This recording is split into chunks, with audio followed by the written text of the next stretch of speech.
Welcome to this orientation for parents and guardians of students returning to school this year. This presentation was put together to help parents, guardians, and community members understand New York State's interim guidance for K-12 instruction and help piece together how schools will reopen during the pandemic. New York State came out with guidance that schools will need to follow and implement to make sure our students are as safe as possible while returning to school this fall. New York has required that all school districts submit a plan to the State Education Department. This plan includes the reopening of school facilities for in-person instruction, how the district will monitor health conditions, the means by which the district will contain potential transmission of COVID-19, and steps taken should conditions require a full closure of school facilities. A school can only open when and if the regional metrics meet certain criteria. The region a school is in must be in Phase 4, and the daily infection rate for that region must remain below 5% over a 14-day average. If at any point the regional infection rate becomes greater than 9% over a 7-day average, all schools within that region must close. The philosophy and intent of this guidance is to get every student back in our schools while considering the dynamic nature and risk of community transmission of COVID-19. The guidance that New York State put out is much more conservative than our regional partners because it doesn't include, if feasible, language and provisions for social distancing requirements. The New York State guidance places a tremendous emphasis on considering a combination of in-person instruction and remote instruction. Some schools will not be able to bring back the full student population each day while maintaining social distancing in the classroom. Schools will return this fall in three main ways. Either we are open fully face-to-face, we are closed fully and performing 100% remote learning, or we are some flavor in the middle while bringing the youngest students back and instructing some online. The full face-to-face model will be limited based on the capacity of the school buildings, on school buses, and have a huge focus on cleaning and disinfecting commonly touched surfaces on a regular basis. The hybrid model will provide face-to-face learning for specific groups of students. These may include younger students, low-income students, special education students, students with English as a second language, and students with limited access to technology. Then, the remaining students may have a combination of in-person instruction on a rotating schedule of some in-class learning and some remote learning. Many school districts will fall somewhere in the hybrid model. The third scenario has 100% of students learning from home. This is a last resort should local metrics prevent reopening of school buildings or warrant their closure. Let's discuss the disease itself for a moment and the best way to keep community transmission low.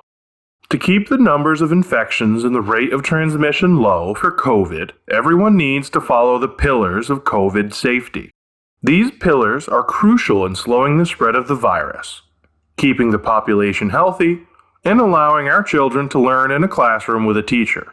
The pillars are physical distancing, the use of face coverings, screening, hygiene, cleaning, and disinfection, and then culture.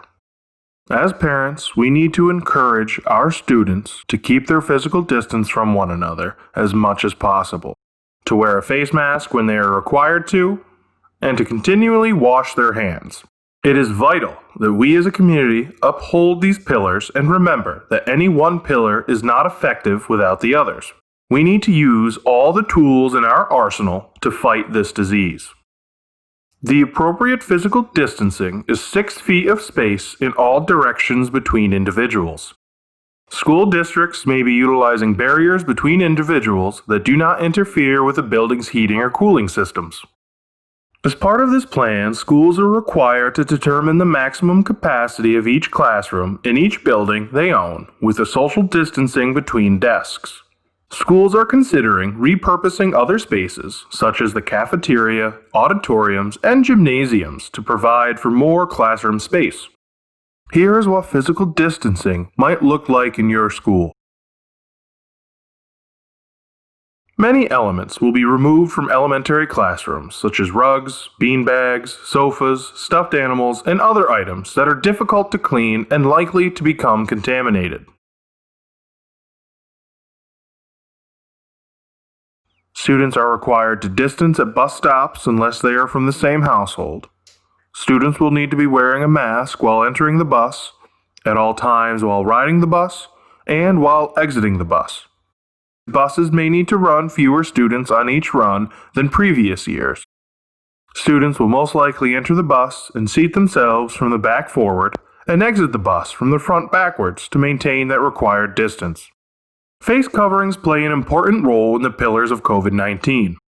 These face coverings could be homemade cloth face covers, purchased cloth face coverings, or surgical masks that cover both the nose and the mouth.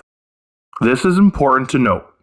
A face covering is not doing its job unless it is covering both your mouth and nose. Some students may not be able to medically tolerate a face covering because it may impair their physical health or mental health. These students are not subject to the use of face coverings.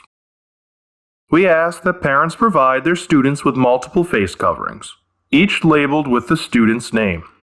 This way, if a face covering becomes damaged or soiled during the day, the student has an extra. Nevertheless, the school district will maintain a small supply of face coverings for students who forget, lose, damage, or soil theirs during the day, or if their face covering is not school appropriate. Schools are developing plans for students to have mask breaks, where they can remove their face covering while remaining physically distant.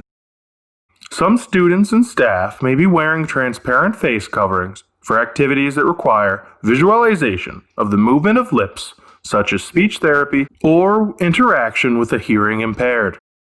Just like any other New York business that is operating, schools will need to screen employees of the district, but also the students coming into the building. Schools must implement a mandatory health screening that includes temperature taking of students, faculty, and staff, and where applicable, contractors, vendors, and visitors to identify any individuals who have COVID-19 or who may have been exposed to the COVID-19 virus. Daily temperature checks are mandatory for all students, staff, and employees. We are encouraging parents and guardians to take their children's temperature each and every morning. If your child has a fever over 100 degrees Fahrenheit, do not send them to school because they will be sent home. So please take their temperature before they get on the bus, before they walk to school, or before you drop them off. If an employee does not pass the screening process, they will be sent home. If a student does not pass the screening process, they will be sent home with the parent if the parent is still at the school building. If the student walks to school or rode the bus, then the student will be isolated from the remaining students and the parents or guardians will be contacted to come pick up their student. The guardian will be instructed to contact the child's healthcare provider for assessment and possible testing. Let's move on to cleaning and disinfection of our school buildings. In New York, all businesses that are operating must maintain cleaning logs that include the date, time, and scope of cleaning and disinfection. This applies to schools as well, so custodians and any other staff member that is involved in cleaning and disinfection will have to record what was cleaned and disinfected. The disinfectants that the school uses must be registered with the United States Environmental Protection Agency for use against COVID-19. Schools must also promote and train students, faculty, and staff on proper hand hygiene and on proper respiratory hygiene. This will be done through in-person instruction, through signage placed around the school buildings, and through digital reopening orientations. Here are some examples of signs that you may see being placed around your school buildings. Guardians are encouraged to drop their students off at school if they are able to reduce the number of students that are on the bus.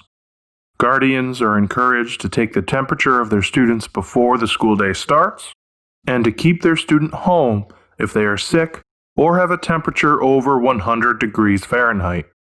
Parents and guardians are encouraged to bring extra masks for their students to wear in case the student's mask breaks or becomes soiled throughout the day.